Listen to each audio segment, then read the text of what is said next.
Friends welcome back to my new video.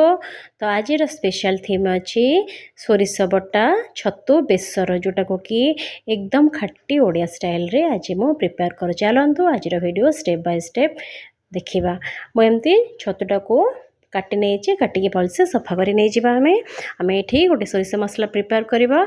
सोरिष आम जी नवा तार 1/3 नवा जीरा और 2टा शुखला लंका नहीं आग एमती ड्राए गोटे मसला प्रिपेयर कर देती सहित मार्क कर रसुण आप 10 ରୁ 12टा रसुण ने गोटे टमाटर ताकू आम हल्का पानी दे भलसे गोटे स्मूथ पेस्ट बनईद। यहाँ आम इनस्टांट प्रिपेयर हो सोरिष बटाटा आमको भिजेवा को पड़ोनी।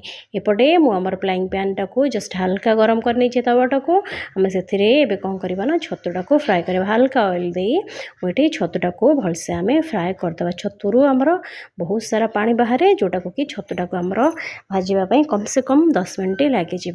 छतुटा को आम हल्का हल्का आस्ते आस्ते कि भलसे घोड़े घोड़े कि छतुटा को भलसे भाजवा। सहित आम ऐड करवा लुण स्वाद अनुसार और हल्दी दे ऐड करके भाज विशेष किसी ऐड करवा ने खाली हल्का लुण हल्दी दे जस्ट छतुटा को एमती घोड़े घोड़े कम से कम 10 मिनट लगे भाजवाई। ये प्रोसेसटा को आमको हवापाई कम से कम आधा घंटे लगे ये रेसिपीटा को प्रिपेयर करने।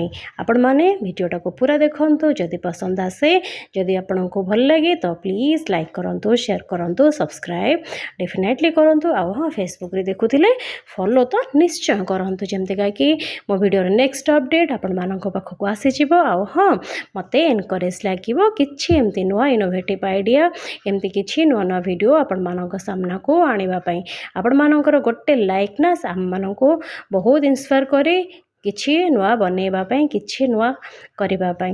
तो बस एमती करके हल्का हल्का आउ टिके जस्ट तेल पकई आम एमती छतुटा को भलसे भाजी नहीं जावा। पूरा छतुटा पानी ड्राई हो सारा पर आम हल्का अल्प तेल दे ताकू भलसे फ्राए कर नहीं जावा। छतुटा एमती करके प्रोसेस रे आम आस्ते आस्ते भलसे फ्राए करदे। ये रेसिपीटा एकदम खांटी ओडिया एकदम ऑथेंटिक रोसई जोटा को कि आपण माने पूरा खांटी ओडिया स्टाइल रे मुझे प्रिपेयर करोची ना कि एक्स्ट्रा ऑर्डिनरी मसाला ना कि आड़ू साड़ू जिनस आम ये ऐड करे एकदम सोरिष बटा जोटा को कि आम घरे एज यूजुअल अवेलेबल थी। तो बस आमर भजाटा होगला रेडी। एबे से कड़ाई रे मुझे जस्ट नौ हल्का ऑयल नौ सहित ऐड करुँची पंचफुटन टिके जस्ट भाज फुटी आसला परे तार बास्ना टिके जस्ट आसी आसला परे आम टिके हल्का अल्प हाफ चामच मुझे ये लंका पाउडर ता सहित ऐड करी गोटे मीडियम साइज रो पियाज को काटिकी रखी थे सेटा को जस्ट हल्का आम फ्राए करवा जस्ट टिके फ्राए करवा बेसी फ्राए करवा जस्ट टिके फ्राए करवा टिके गोल्डन फ्राए हो सारा पर आम ये ऐड करवा आमर सोरिष बटाटा भी आम बेसी फ्राए करवानी कम से कम 2 ରୁ 3 मिनिट आम सोरिष बटाटा को फ्राए करवा कहीं सोरिष बटाटा बेसी फ्राए कले आमर पिता लगे आ भी तार टेस्टा सोरिषर जो मस्टर्ड जो बास्नाटा सेटा आमर रुहेनी। इथिरे आम आउ हल्का पानी देदेबा जार रे पानी दे भलसे सफा करी मुझे सोरिष बटाटा को पाकिता ऐड कर देछि सहित ऐड करी लुण हल्दी आ अल्प लंका गुंड जेहेतु आम ये सुखिला लंका ऐड करथिले मसला रे तेणुक मो बालांस रे आपण हल्का अल्पना को ऐड करेंगे लंका गुंड ना सेटा को भी चाहिए आपण मैंने स्किप करेंगे। तो बस मसला आमर होगला रेडी मुझे कौन करी ना गोटे मीडियम साइज रो आलू को चोपा छड़े पूरा छोट छोट कर काटी नहीं पूरा छोट छोट कर काटी नहीं ताको आम एमती जस्ट कौन करवा ना मसला टिके एपट सेपट करदे बेसी भी फ्राए हेनी आलूटा को आम भाजवानी डायरेक्ट आम ऐड करवा टिके जस्ट एपट सेपट हो टिके जस्ट लटपट हो भाजी सारा पर सहित आम ऐड करवा आमर जो भजा होता ना छतुटा को सेटा को आम ये ऐड करवा। छतु आलू ये मसलाटा टिके टाइम लगे आमर भाजी हाँपाई छतु सहित आलू एवं मसला पूरा मिक्स हो सारा पर आम टिके पानी दे आपको कम से कम छाड़दे 5 मिनट भलसे आलूटा को मसला सब सिझापी आउ मसलार गोटे बढ़िया बास्ना आसूब सोरिष मसला तरकारी जहाँ भी आम बनाओ बेसर बनाओ तार गोटे बास्ना गोटे अलग आसे जोटा को कि बहुत शांति लगे बहुत खुशी लगे एमती रेसिपी आम बनवाई आ खावाई भी आहरी टेस्टी लगे। आपड़ ये रेसिपी रुटी सहित पराठा सहित भात सहित जो थी भी चाहिए आप खाईपारे।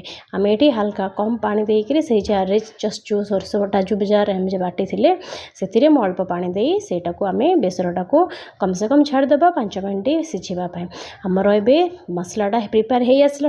टाइम आम ए ऐड करवा आमर जो बड़ी मुझे भाजिकी रखी जो आमर बड़ीटा को सेटा को आम ए आड करें बड़ीटा भी ता सहित बास्नाटा आहरी बढ़िया आसो लास्ट को आम बड़ीटा को आड करके कम से कम आउ 2 मिनिट छाड़दे टिके भलसे फ्राए हाँपाई।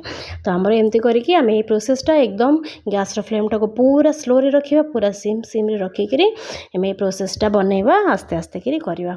तो बस हो गला आमर मसला दिया सोरिष बटा दिया छतु बेसर छतु राई भी आपण मैंने कहींपर छतु बेसर भी आपण मैंने कहींपर।